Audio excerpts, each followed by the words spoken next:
ನನ್ನ ಹೆಸರು ಮಂಜುನಾಥ್ ಶರ್ಮಾ ಅಂತ. ನಾನು ಇಲ್ಲಿ ವಿಜಯನಗರದಲ್ಲಿ ಇರತಕ್ಕಂಥವನು. ಹಾಗೆ ಚಾಮರಾಜಪೇಟೆಯಲ್ಲೂ ನಾನು ಸಾಕಷ್ಟು ಬಹಳ ದಿನಗಳಿಂದ ಆ ಆ, ಯಜಮಾನರನ್ನ ನಾನು ನೋಡಿದ್ದೀನಿ. ಸಾಕಷ್ಟು ನಮ್ಮ ಹಿಂದೂಗಳಿಗೂ ಹಾಗೂ ಹಿಂದೂ ದೇವಸ್ಥಾನಗಳಿಗೂ ಕೂಡ ಸಾಕಷ್ಟು ಅವರ ಅಭಯ ಹಸ್ತವನ್ನ ತೋರಿಸಿದ್ದಾರೆ. ಮತ್ತೆ ಎಲ್ಲ ಧಾರ್ಮಿಕ ಕ್ಷೇತ್ರಗಳಿಗೆ ಏನು ಅವರೊಂದು ಒಂದು ಯಾವುದೇ ಒಂದು ಫಂಕ್ಷನ್ಗಳಾಗಲಿ, ಹಾಗೆ ಏನೇ ಒಂದು ಧಾರ್ಮಿಕ ಕಾರ್ಯಗಳಾದ್ರೂ ಅದರಲ್ಲೆಲ್ಲ ಕೂಡ ಭಾಗಿಯಾಗಿದ್ದಾರೆ. ಹಾಗೆ ಅವರಿಗೆ ಕೂಡ ಈ DCM ಸ್ಥಾನವನ್ನು ಕೊಡಬೇಕು ಅನ್ನುವಂಥದ್ದು, ಅವರ ಮೇಲೆ ಇರತಕ್ಕಂಥ ಎಲ್ಲ ಆರೋಪಗಳನ್ನ ತೆಗಿಬೇಕು ಅನ್ನುವಂಥದ್ದನ್ನ, ಹಾಗೆ ಇದರ ಬಗ್ಗೆ ಏನೇ ಒಂದು ಹೆಚ್ಚಿನ ವಿಚಾರಣೆ ಇದ್ರೆ, ಅವ್ರು ಏನೇ ತಪ್ಪು ಮಾಡಿದ್ರು ಅದರಲ್ಲಿ ವಿಚಾರಣೆ ಮಾಡಿ ಮುಂದುವರಿಯಬೇಕು ಅನ್ನುವಂಥದ್ದನ್ನ ನಾವು ಹೇಳ್ಬಹುದು. ಹಾಗೆ ಅವರ ಬಗ್ಗೆ ಯಾವುದೇ ಒಂದು ಕೆಟ್ಟ ಅಭಿಪ್ರಾಯಗಳು, ಹಾಗೆ ಅವರಲ್ಲಿ ಏನೇ ಒಂದು ಜಾತಿ ಧರ್ಮ ಭೇದ ಭಾವಗಳಿಲ್ಲದೆ ಎಲ್ಲರನ್ನ ಒಂದೇ ಸಮಾನತೆಯಲ್ಲಿ ನೋಡ್ತಾರೆ ಅನ್ನುವಂಥದ್ದನ್ನ ನಾವು ಕಂಡಿದ್ದೇವೆ. ಬೇರೆ ಹೇಳಿರೋದು ಮತ್ತೆ ಕೇಳಿರೋದಲ್ಲ, ನಮ್ಮ ಕಣ್ಣಾರೆ ನಾವು ನೋಡಿರತಕ್ಕಂಥದ್ದು. ಹಾಗಾಗಿ ಅವರಿಗೆ ಒಂದು ಸ್ಥಾನವನ್ನು ಕೊಡಬೇಕು ಅನ್ನೋಂಥದ್ದನ್ನ ನಾವು ಕೇಳ್ಕೊಳ್ತೇವೆ. ಸ್ಥಾನ ತಪ್ಪಿಸ್ಲಿಕ್ಕೆ ಎಲ್ಲೋ ಒಂದ್ ಕಡೆ ನಿನ್ನೆಯಿಂದ ಒಂದು ವಿಡಿಯೋ ವೈರಲ್ ಆಗ್ತಾ ಇದೆ, ಹೌದು, ಆಡಿಯೋ ವೈರಲ್ ಆಗ್ತಾ ಇದೆ. ಹೌದು. ಇದ್ರ ಬಗ್ಗೆ ಏನ್ ಹೇಳಕ್ ಬಯಸ್ತೀರಾ ನೀವು? ಇದ್ರ ಬಗ್ಗೆ ಏನಂದ್ರೆ, ಈಗಿನ ತಂತ್ರಜ್ಞಾನ ಕಾಲದಲ್ಲಿ ಯಾರು ಏನ್ ಬೇಕಾದ್ರೂ ಮಾಡಬಹುದು, ಅದನ್ನ ಹೇಳ್ಬಹುದು ಬಿಟ್ಟು ಅದ್ರ ಬಗ್ಗೆ ತನಿಖೆ ಆಗ್ಲಿ ಹೊರತು ನಾವು ಅದನ್ನ ಪ್ರತ್ಯಕ್ಷ ಕಂಡ್ರು ಪ್ರಾಮಾಣಿಸಿ ನೋಡ್ಬೇಕು ಅನ್ನೋಂಥದ್ದನ್ನ ಹಿರಿಯರು ಹೇಳಿದ್ದಾರೆ. ಹಾಗಾಗಿ ಅದ್ರ ಬಗ್ಗೆ ನಾವು ನೋಡೋಣ ಮುಂದೆ ಏನಾಗತ್ತೆ. ಸಮರ್ಥರು ಸಹ ಗೆದ್ದಿರ್ತಕ್ಕಂಥ ಶಾಸಕರು ಸಹ ಅವ್ರು ಮಾತಾಡಬಹುದು ಅಂತ ಹೇಳ್ತಾರೆ. ಇದನ್ನ ಏನ್ ಹೇಳಕ್ ಬಯಸ್ತೀರಾ? ಇದನ್ನ ಈಗಿನ ಕಾಲಮಾನದಲ್ಲಿ ಹೇಗೆ ಅನ್ನುವಂಥದ್ದನ್ನ ನಾವು ಕೂತ ಜಾಗದಲ್ಲಿ ಯಾರು ಹೇಳಕ್ಕೂ ಆಗಲ್ಲ, ಯಾರು ನೋಡಕ್ಕೂ ಆಗಲ್ಲ. ಭಗವಂತನ ಇಚ್ಛೆ ಏನಿದೆ ಅದು ನಾವು ಹೇಳಬಹುದು. ಎಲ್ಲ ಅಡೆತಡೆಗಳು ಆಗ್ತಿದೆ, ಹೌದು. ಊಹಾಪೋಹಗಳು ಆಗ್ತಿದೆ. ಏನಂದ್ರೆ ಇವರ ಸ್ವಪಕ್ಷದಲ್ಲೇ ಇರ್ತಕ್ಕಂತಹ ಇವ್ರ ಪಾರ್ಟಿಯಲ್ಲಿ ಇರ್ತಕ್ಕಂಥ ಕೆಲವೊಬ್ಬರು ಈ ತರ ಮಾಡಿದಾರಂತ ಒಂದು ಮಾತು ಸಹ ಕೇಳಿ ಬರ್ತಾ ಇದೆ. ಇದಕ್ಕೇನಂತೀರ? ಇದ್ರ ಬಗ್ಗೆ ಅನ್ನುವಂಥದ್ದು ಏನು ಹೇಳುವಂಥದ್ದು ಅಂದ್ರೆ ನಮಗೆ ತೋಚಲ್ಲ ಅದು. ಬಟ್ ಅವರ ಬಗ್ಗೆ ಏನೆಂದು ಕೆಟ್ಟ ಅಭಿಪ್ರಾಯಗಳು ನಮ್ಮ ಇದರಲ್ಲಿ ಇಲ್ಲ. ಎಲ್ಲ ಓವರ್ ಆಲ್ ಒಂದ್ ಕಡೆ ವಿಡಿಯೋ ಮಾಡಿ ಇದನ್ನ ಮಾಡಬಹುದು ಅನ್ನುವಂಥದ್ದು. ಮಾಡ್ಬಿಟ್ಟಿದಾರಂತ ಹೌದು, ಹೌದು, ಹೌದು. ಅಲ್ಲ, ಒಂದು ವೇಳೆ ಇದು ಸತ್ಯ ಆಗಿದ್ದಿದ್ರೆ ದಾವಣಗೆರೆ ಚುನಾವಣೆಗೆ ಸಂಬಂಧಪಟ್ಟಿದ್ದ ಮಾತುಕತೆ ಅವರು ಸಾಕ್ಷಿ ಸಮೇತ ನಿರೂಪಣೆ ಮಾಡುತ್ತಾರೆ, ಚುನಾವಣಾ ಸಂದರ್ಭದಲ್ಲೇ ಮಾಡಬಹುದಲ್ವಾ? ಈಗ ಅವರು ಉಪಮುಖ್ಯಮಂತ್ರಿಗಳು ಆಗ್ತಾರೆ ಅಂತ ಹೇಳಿ ಹೈಕಮಾಂಡ್ ಅವರು ಹೋಗಿ ಇಡೀ ರಾಜ್ಯದ ಜನತೆ ಅವ್ರನ್ನ ಬಯಸ್ತಾ ಇದಾರೆ, ಎಲ್ಲಾ ಧರ್ಮದವರು. ನೀವು ಪರಮ ಪೂಜ್ಯರಾಗಿರೋದ್ರಿಂದ ನಾನು ಹೇಳ್ತಾ ಇದ್ದೀನಿ, ಇಂಥ ಒಬ್ಬ ಮಹನೀಯ ಈ ಉನ್ನತ ಸ್ಥಾನಕ್ಕೆ ಬರ್ತಾರೆ ಅಂತ ಹೇಳಿ ಷಡ್ಯಂತ್ರ ನಡೆಯುತ್ತೆ ಅನ್ಸ. ಖಂಡಿತ ಇದ್ರ ಬಗ್ಗೆ ಷಡ್ಯಂತ್ರ ನಡೆದಿರತ್ತೆ ಅನ್ನುವಂಥದ್ದನ್ನ ನಾವು ಹೇಳ್ಬಹುದು.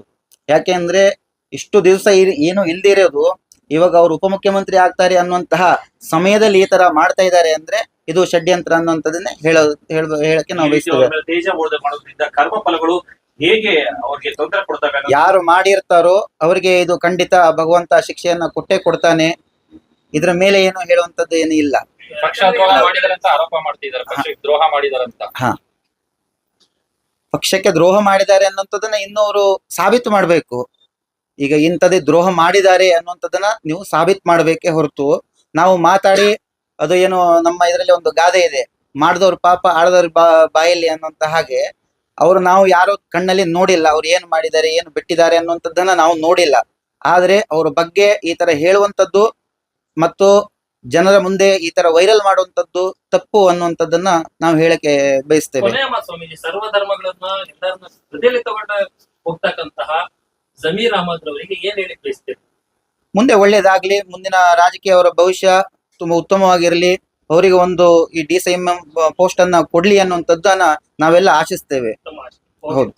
ಆಮೇಲೆ ನಮ್ಗೆ ಒಂದೊಂದು ಪ್ರಶ್ನೆ, ಈಗ ಪಕ್ಷ ವಿರೋಧ ಚಟುವಟಿಕೆಗೆ ಅಂತ ಸಾಕ್ಷಾಧಾರಗಳು ಬೇಕಾಗ್ತದೆ. ಆದ್ರೆ ಕೇರಳಕ್ಕೆ ಹೋಗಿ ಸ್ಟಾರ್ ಕ್ಯಾಂಪೇನರ್ ಆಗಿ ಅಲ್ಲಿ ಸರ್ಕಾರವನ್ನೇ ನೇಮಿಸ್ಕೊಂಡು ಬಂದಿದ್ದಾರೆ. ಇದು ಕಾಂಗ್ರೆಸ್ ಪಕ್ಷಕ್ಕೆ ಬಹು ದೊಡ್ಡ ಒಂದು ಯಶಸ್ಸಾಗಿ ಪರಿಣಮಿಸಿತು. ಹಾಗೆ ಕರ್ನಾಟಕದಲ್ಲೂ ಕೂಡ ಎಲ್ಲೆಲ್ಲಿ ಇವರು ಹೋಗಿದ್ದಾರೆ ಎಲ್ಲಾನು ಕೂಡ ಗೆಲ್ಸ್ಕೊಂಡ್ ಬಂದಿದ್ದಾರೆ. ಆಮೇಲೆ ವಸತಿ ಇಲಾಖೆಯಲ್ಲಿ ಇವತ್ತವರೆಗೆ ಯಾರು ಸಾಧನೆ ಮಾಡಿಲ್ಲ ಅಂತ ಸಾಧನೆನ 2 ವರ್ಷಕ್ಕೆ 1,11,111 ಮನೆಗಳನ್ನ ಕೊಟ್ಟು ರಾಹುಲ್ ಗಾಂಧಿಯಿಂದ ಶಬಾಷ್ ಅನ್ಸ್ಕೊಂಡಿದ್ದಾರೆ. ಇವತ್ತು ಪ್ರತಿಯೊಬ್ಬರಿಗೂ ಕೂಡ ಮನೆಗಳಿಂದ ಹಿಡಿದು ಪ್ರತಿಯೊಂದು ಸಿಗ್ತಾ ಇದೆ. ಇಂಥ ಒಂದು ಅಭಿವೃದ್ಧಿಯ ಸಾಧನೆ ಸಾಕಲ್ವಾ ಸ್ವಾಮೀಜಿಗಳೇ?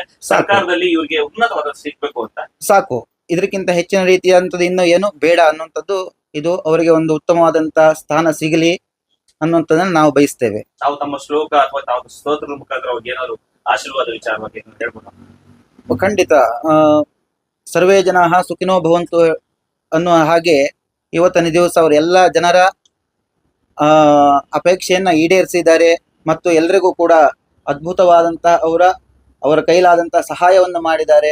ಹಾಗಾಗಿ ಭಗವಂತ ಅವರಿಗೆ ಒಳ್ಳೆಯ ರೀತಿಯಾದಂತಹ ಫಲವನ್ನ ಕೊಡ್ಲಿ ಅನ್ನುವಂಥದ್ದು ನಾವು ಬಯಸ್ತೇವೆ. ಡಿ ಕೆ ಶಿವಕುಮಾರ್ ಅವರು ಇತ್ತೀಚೆಗೆ ಬಹಳಷ್ಟು ಭಕ್ತಿ, ಬಹಳಷ್ಟು ದೇವಸ್ಥಾನಕ್ಕೆ ಭೇಟಿ ಹೌದು. ಕೊಟ್ಟು ಧನ್ಯವಾದ ಹೇಳ್ತಿದ್ದಾರೆ. ಮುಹೂರ್ತ ಕೂಡ ಫಿಕ್ಸ್ ಮಾಡಿದ್ದಾರೆ. ತಾವು ಧರ್ಮಗುರುಗಳಾಗಿರೋದ್ರಿಂದ ಹಿಂದೂ ಸಂಪ್ರದಾಯದ ಪ್ರಕಾರ ನೀವು ಅವ್ರಿಗೆ ಏನ್ ಮನವರಿಕೆ ಮಾಡ್ಕೊತಾರೆ? ಯಾಕಂದ್ರೆ ಇಂಥ ಒಂದು ಒಳ್ಳೆ ಲೀಡರ್ನ ಉನ್ನತ ಮಟ್ಟದಲ್ಲಿ ಇಡಿ ಅಥವಾ ಉಪಮುಖ್ಯಮಂತ್ರಿ ಸ್ಥಾನದಲ್ಲಿ ಇಡಿ ಅಂತ ಮನವರಿಕೆ ಮಾಡ್ಕೊಡ್ತೀರಾ? ಖಂಡಿತ ಅದು ತಮ್ಮ ಮಾತ್ರ ಹೇಳಿ.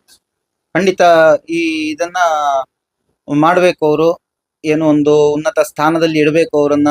ಹಾಗೆ ಇನ್ನು ಹೆಚ್ಚಿನ ರೀತಿಯಾದಂತಹ ಒಳ್ಳೊಳ್ಳೆ ಕೆಲಸಗಳನ್ನ ಮಾಡಬೇಕು.